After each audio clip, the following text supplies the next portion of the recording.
આજની ધર્મકથા. પ્રણામ. યુગબાહુ એક વિક્ટિમ સાબિત થયેલું વ્યક્તિત્વ, નિર્દોષ. બહુ સામાન્યથી કલ્પના કરીએ કે મણિરથને જ્યારે મદન રેખાજી ઉપર કામ વાસના જાગી, એ સમયે પણ યુગબાહુ એ આ વાતથી કમ્પ્લીટ અજાણ છે, અનઅવેર છે. મણિરથે જ્યારે મદન રેખાજીને આ વસ્તુ એક્સપ્રેસ કરી ત્યારે પણ એ કમ્પ્લીટ અનઅવેર છે. મણિરથે ફરી એકવાર આ ઇન્સિસ્ટન્સ કર્યું કે ભાઈ મારે તમારી સાથે ભોગ ભોગવવા છે. ત્યાર પછી પણ યુગબાહુ એ કમ્પ્લીટ આ વાતથી બહાર છે. મદન રેખાજીએ યુગબાહુને તો કંઈ જણાવ્યું જ નથી. અને પછી તો આ ગર્ભકાળ અને 9 મહિના સુધીનો, 6 મહિના બીજા, એટલે કુલ મળીને 9 મહિના સુધીનો એ સમય. આજે જે અચાનક બન્યું છે કે અચાનક મોટો ભાઈ સામે આવ્યો, મોટા ભાઈને પગે લાગે છે અને મોટો ભાઈ ઔપચારિક વાત કરતા કરતા સીધો છરી, તલવાર ચલાવી દે છે. આ સાવ નવી ઘટના છે, કમ્પ્લીટલી અનએક્સપેક્ટેડ ઘટના. કોઈ પ્રકારે ક્યાંય વિકલ્પમાં પણ ન આવી હોય, સ્વપ્નમાં પણ ન આવી હોય એવી ઘટના. અને એ પહેલાંની ભાવના યુગબાહુના મનની વિચાર કરીએ તો કે નાનપણથી પિતા તુલ્ય આ વ્યક્તિત્વ રહ્યું છે.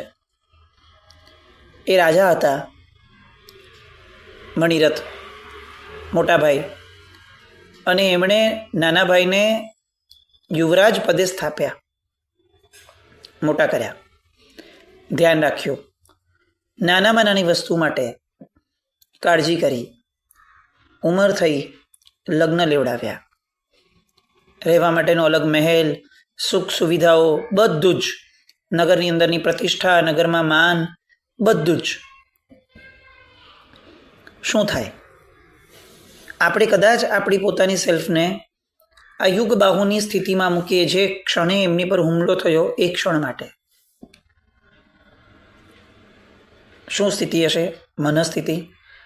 બહારની સ્થિતિ વિચાર કરીએ તો એ તો બહુ સહજ છે કે ભાઈ તલવાર ઉગામી છે એટલે હવે લોહી વહેતું હશે, સતત પીડામાં કણસતા હશે, અને જેટલો સમય આ શરીર આયુષ્ય હશે એટલો સમય સતત પીડા ચાલતી હશે. આમ ક્ષણ બાય ક્ષણ અંદરથી શરીર તૂટતું જતું હશે. લોહી વિનાનું શરીર જે રીતે સંકોચાય ને અંદરથી જે રીતે એ પીડા ઉત્પન્ન કરે, વેદના ઉત્પન્ન કરે, એ પ્રકારની બધી જ વેદનાઓ તીવ્રતમ કક્ષાએ પહોંચતી હશે. મૃત્યુ સમયની વેદના એને એક્સ્ટ્રીમ કીધી છે. કેમ? તો કે આખા શરીરમાંથી આત્મપ્રદેશો ખેંચાય. આત્મપ્રદેશો ખેંચાવાની જે વેદના છે ને એ અતિ ભયંકર છે. કેમ? તો કે કોઈ અંગ ખેંચાય ને આપણું તો પણ સંવેદના જાગે છે. પણ સંવેદના જાગે છે ક્યાં? કારણ કે શરીરમાં તો સંવેદના જાગશે નહીં, એ તો જડ છે.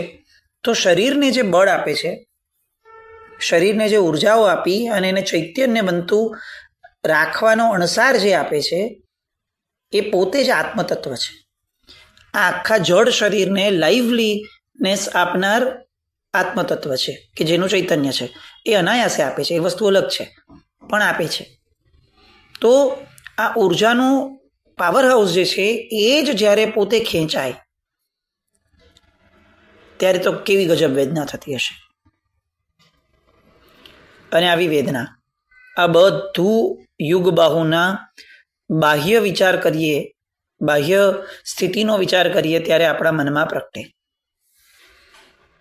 આપણે વિઝ્યુઅલાઇઝ કરી શકીએ છીએ કે આ માણસ બહુ જ પીડામાં અને બહુ વેદનામાં હશે.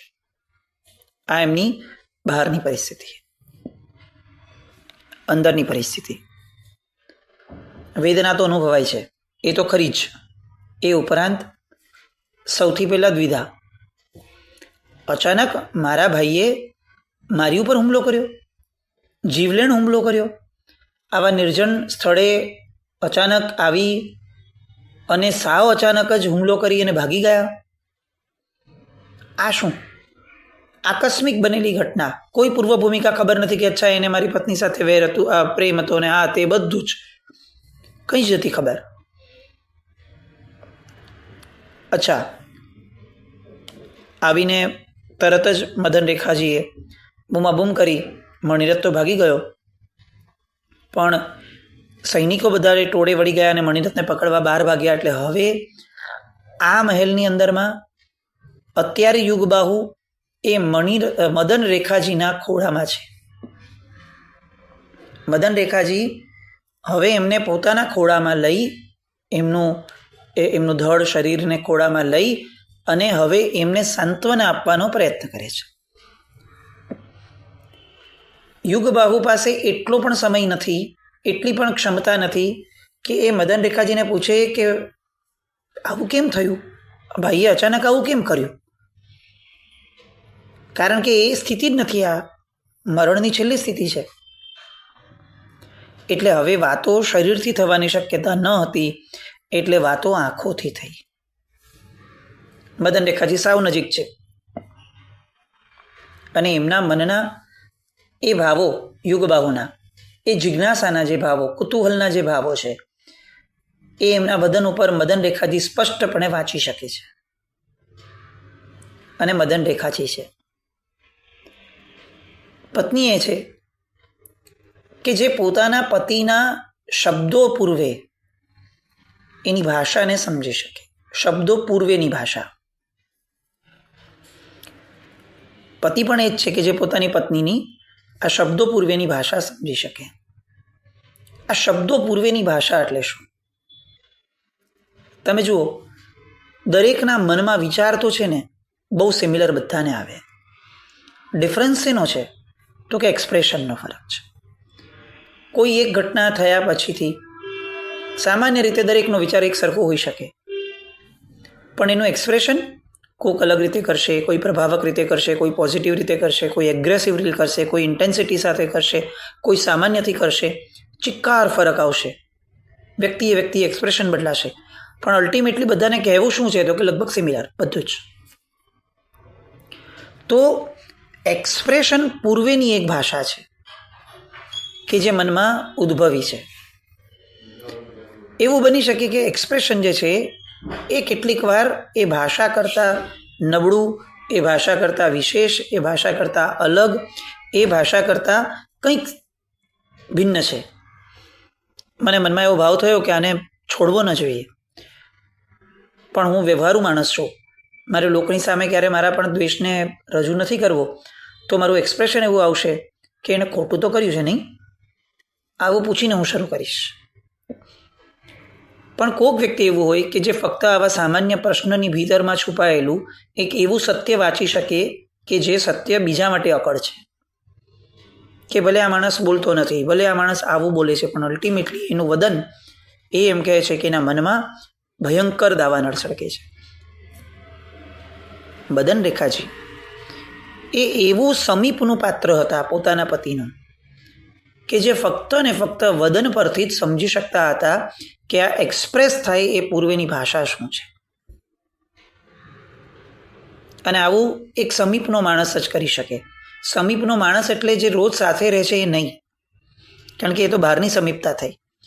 સમીપનો માણસ એટલે જે આપણને અસ્તિત્વથી ઓળખે છે, અંદરથી ઓળખે છે કે કયા સમયે આ વ્યક્તિના મનમાં શું ચાલતું હશે, કોઈ પ્રસંગે આ વ્યક્તિના મનોભાવ કેવા ઉત્પન્ન થતા હોય છે, ક્યારે આનું મન કઈ દિશામાં જતું હોય છે.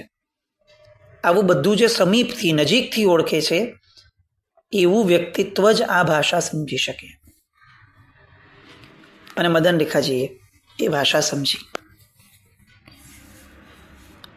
આ યુગબાહુની સ્થિતિને બહુ સ્પષ્ટપણે પોતે અનુભવી શકતા હતા કે એને કંઈ ખબર જ નથી એમને, તો એમને આવો પ્રશ્ન થવો જ જોઈએ. અને એટલે હવે જ્યારે મદન રેખાજી એમને ખોળામાં લઈ અને એક આખો એવો પ્રોસેસ સ્ટાર્ટ કરવાના છે કે જે પ્રોસેસ ઇતિહાસની અંદરમાં આ મદન રેખાજીને અજોડ સાબિત કરવાના.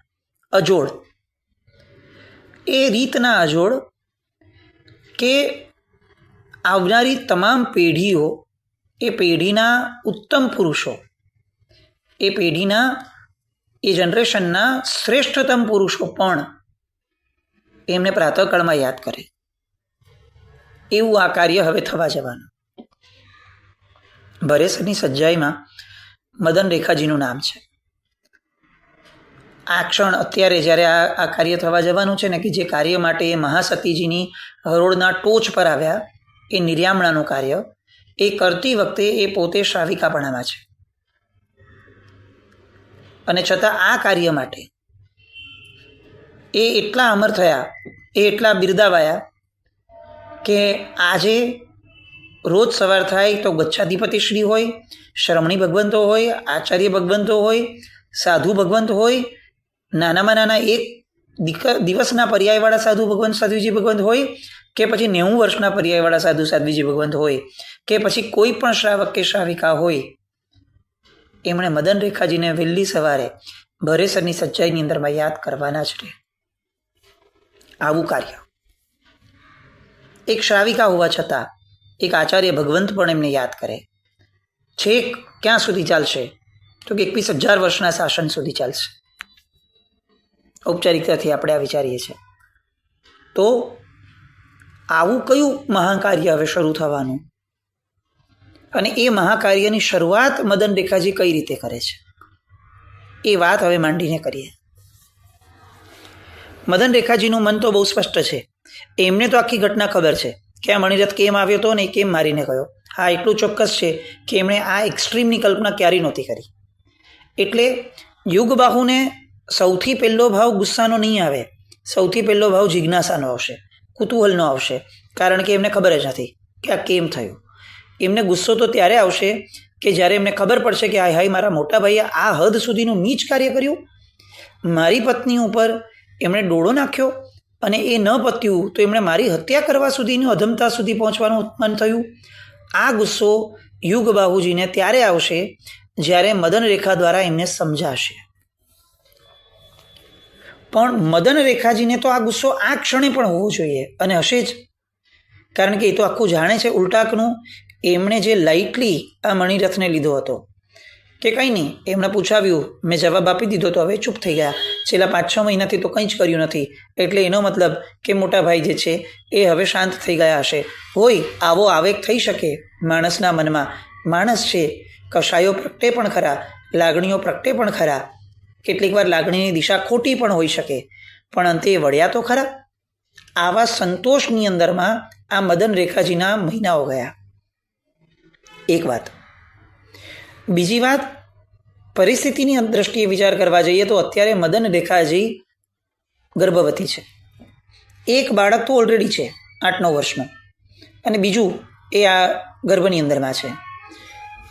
મદન રેખાજીનું પાત્ર સમજવા જઈએ તો તરત ખ્યાલ આવે કે એમને ક્રોધ કરતાં વધારે ભય સંજ્ઞા પણ સતાવવી જોઈએ કે મારો પતિ વયો ગયો, હવે મારો આધાર કોણ? મારા આ જન્મ લીધેલો અને મોટા થયેલા બાળકનો આધાર તો કોણ? એ તો ખરું જ, પણ મારા ગર્ભમાં જે અવતરવા માટે તનગની રહ્યો છે એ બાળકનો પણ આધાર કોણ? કેટલો ભય જન્મે. ક્રોધ કેટલો ડબલ, આ જેટલો ભય જન્મે ને એટલો મણિરથ ઉપર ક્રોધ ડબલથી વધારે થાય. કેમ? કારણ કે આ આખો ભય ઊભો કરનાર માણસ ભયંકર કલ્પ્રિટ લાગે. અને છે જ, એ પણ હકીકત છે. આ હદ સુધીનું કાર્ય, મારી નાખવા સુધીનું કાર્ય કર્યું છે. ક્રોધની પરાકાષ્ઠાઓ આવવી જ જોઈએ, અને આવે જ, નિશ્ચિત છે. આ યુગબાહુને હવે સૌ પ્રથમ જ્યારે નિર્યામણા કરાવવાની છે ત્યારે કંઈ પણ બોલે એ પહેલાં યુગબાહુના પ્રશ્નનો જવાબ આપવો પણ બહુ આવશ્યક છે. એ એમ કહી દે કે જે થયું તે થયું, એમ નહીં ચાલે. આ મરણ પથારીએ પડેલો માણસ, મરણ અવસ્થાએ પડેલો માણસ જાણવા તો પ્રયત્ન કરશે ને કે એ બધું બરાબર ભાઈ, પણ પહેલાં મને એમ કે ભાઈ આવું કર્યું કેમ? એટલે મદન રેખાજી માટે હવે કેવી દ્વિધાવાળી સિચ્યુએશન છે. પોતાના આક્રોશને સૌથી પહેલાં તો એક કંટ્રોલમાં લાવવો પડે. નંબર 2, પોતાના ભયને કંટ્રોલમાં લાવવો પડે. નંબર 3, એવી રીતે એમણે જણાવવું પણ પડે કે ભાઈ એક્ઝેક્ટ શું સિચ્યુએશન હતી કે જેના કારણે આ મણિરથે તમને મારી નાખ્યા. અને નંબર 4, આવું જણાવ્યા પછી યુગ બાહુની અંદરમાં જે ખળભળાટ મચી જાય એ ખળભળાટને પણ શાંત રાખવો પડે, કારણ કે પોતે એ પણ નથી ઈચ્છતા કે પોતાનો પતિ અંતિમ સમયે દ્વેષ, વેર, ક્રોધ, આવેશ આ બધા અર્થ ધ્યાનની અંદરમાં અથવા રૌદ્ર ધ્યાનની અંદરમાં મરી અને કોઈક બીજી દુર્ગતિમાં જાય. પોતે જેમ એક પત્ની હતા એમ પોતે એક શ્રાવિકાના પર્યાયમાં પણ હતા. એટલે સમજણના ઘરનો વ્યક્તિ છે, પણ પરિસ્થિતિ કેટલી બધી કપરી છે. એક સાથે કેટલું બધું સંભાળવાનું. પોતાનો વર ગુમાવાયો, પોતાના બાળકોનું હવે શું થશે, પોતાનું ભવિષ્ય શું થશે, આ બધી પરિસ્થિતિ તો ખરી જ. સાથે એ ઊભું કે હવે આ મણિરથ જ્યારે મારી ઉપર તાબો લેવા માંગશે ત્યારે હું બચીશ કેવી રીતે, શીલનો પ્રશ્ન એ પણ ઊભો. કેટલા પ્રશ્નો. આમ અત્યારે મદન રેખાજીનું મન એ શું હશે એની કલ્પના કરવા જઈએ તો આપણે પાગલ થઈ જઈએ. આપણે એવું વિચારી શકીએ કે આ માણસ જીવી જ ન શકે આ ક્ષણે. આટલા બધા વસ્તુઓને, આટલા બધા પ્રસંગોને કઈ રીતે મેનેજ કરી શકશે? આ ભયને. પ્રસંગો તો જ્યારે બનવાના છે ત્યારે બનશે, પણ આ ભયને. અને તેમ છતાં મદન રેખાજી એવી રીતે આ યુગ બાહુને સમજાવવાનું શરૂ કરે છે કે જે રીત આ આખા યુગની અંદરમાં આપણને બીજે ક્યાંય જોવા, સાંભળવા, પોંખવા નહીં મળે. આખું એમની મનસ્થિતિ સમજ્યા પછી આપણને એવું લાગે કે નહીં, હવે આ બધી પરિસ્થિતિમાં, મનસ્થિતિમાં રહેલું માણસ એક્ઝેક્ટ રિવર્સ વેમાં અજોડ સાબિત થઈ જાય તો આ ચમત્કારથી ઓછું નથી જ થઈ જ ન શકે. પણ એમણે એ કાર્ય શરૂ કર્યું. યુગ બાહુને એમણે બહુ સાહજિક રીતે જણાવ્યું. એમને ખબર છે કે હવે યુગ બાહુ પાસે સમય પણ ઓછો છે. એટલે યુગ બાહુ અગર કોઈ મેનેજમેન્ટમાં વયા ગયા અંદરના દ્વેષના, તો એને સમજાવવા પૂરતો સમય ન એમની પાસે છે ન મારી પાસે છે. એટલે સૌથી પહેલાં મદન રેખાજીએ તો પોતાના મનની અંદરમાં એક ટાઈમ મેનેજમેન્ટ ઊભું કર્યું હશે કે આવડાક જ સમયની અંદરમાં મારે એમને જણાવવાનું પણ છે. એ જણાવ્યા પછી એમની જે લાગણી થાય એને શાંત પણ પાડવાની છે, અને એ શાંત પાડ્યા પછી એમને શુભની દિશામાં પણ લઈ જવાના છે. અને સમય અનસર્ટેન છે. કોઈ ક્લોક નથી બેઠી કે જેણે એમ કીધું કે ચલો તમારી પાસે 20 મિનિટ છે, કરી લો. નહીં, ખબર જ નથી કઈ ક્ષણે દેહ છૂટશે, ખબર જ નથી. અને એક એવું કાર્ય આરંભાય છે કે જે સદીઓની સદીઓ પછીથી પણ આજે આમ વાત કરતી વખતે આપણને અચંબિત કરી દે એવું નહીં, આપણા રૂવાડાને ઊભા કરી દે. એક સ્ત્રીની શક્તિ શું હોઈ શકે, જેને આખું જગત અબડાકે છે, એ સ્ત્રી શું કરી શકે છે? બહુ પ્રામાણિકપણે એવું કહીએ કે આ ક્ષણે આ કાર્ય અગર યુગ બાહુને કરવાનું આવ્યું હોત અથવા કોઈ પણ પુરુષને કરવાનું આવ્યું હોત તો એમની સક્સેસની શક્યતાઓ બહુ મિનિમમ હોત. કેમ? કારણ કે એકચ્યુઅલી કુદરતે આવા કાર્ય માટેની શક્તિઓ એ સ્ત્રીને જ આપી છે. સ્ત્રી જે સહજતાથી કોઈનું મન વાળી શકે છે ને, પુરુષ એ સહજતાથી કોઈનું મન વાળી નથી શકતો. પુરુષ વાકચાતુર્યવાળો હોઈ શકે કે એ બોલીને કોઈને પણ ઇમ્પ્રેસ કરી દે, પણ ઇમ્પ્રેસ થવું એ બહુ તાત્કાલિક અને બહુ સામાન્ય ટેમ્પરરી ઘટના છે. એ કોઈનું મન ન વાળી શકે.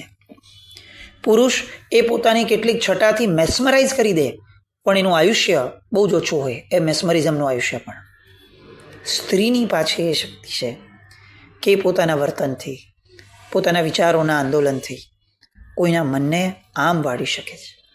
અને એટલે જ આ કુદરતે સર્જનનું કાર્ય એ સ્ત્રીને આપ્યું છે, પુરુષને ન આપ્યું.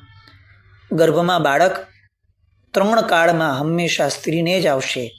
આ જગતની અંદરમાં નવસર્જન સ્ત્રી જ કરશે. એ અધિકાર પુરુષને અપાયો જ નથી, કારણ કે મન વાળવાનું કાર્ય એ સ્ત્રી જે સહજતાથી કરી શકે છે, જે દીર્ઘકાળ સુધી કરી શકે છે, એ કાર્ય પુરુષ એની ક્ષમતા જ નથી.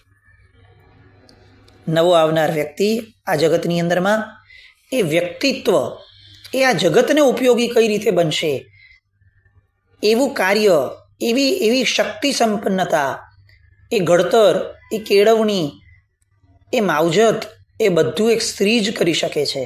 આવું કુદરત પણ જાણે છે અને એટલે એ અધિકાર એકમાત્ર સ્ત્રીને અપાયો.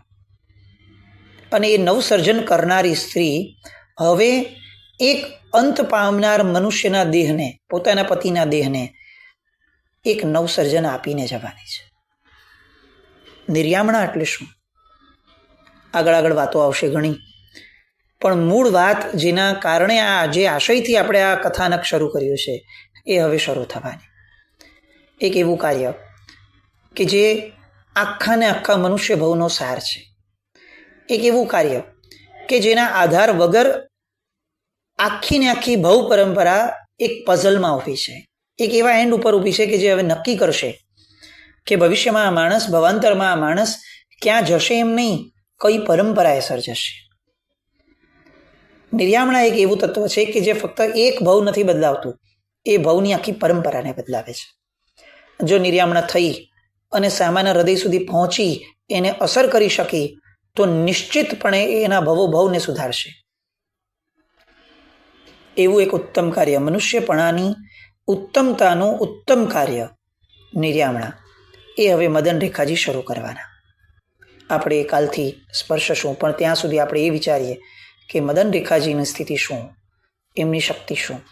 એમની જગ્યાએ આપણે હોત તો કેટલા વામણા સાબિત થયા હોત. આ યુગ બાહુની જગ્યાએ આપણે હોત તો આપણે કેટલું પકડીને રાખ્યું હોત કે તું ગમે તેટલું બોલ, હું મારા ભાઈ પ્રત્યેના આ દ્વેષને તો નહીં છોડું ને નહીં જ છોડું. આવી બધી ગાંઠો આપણે કેવી બાંધી હોત. પણ રિઝલ્ટ કંઈક અલગ આવે છે. એ બધા માટે આવતીકાલે ફરીથી મળશું. જીના જ્ઞાવૃત કંઈ પણ બોલાય તો મિચ્છામિ દુક્કડમ. જય નમ, જય અતિશાસન.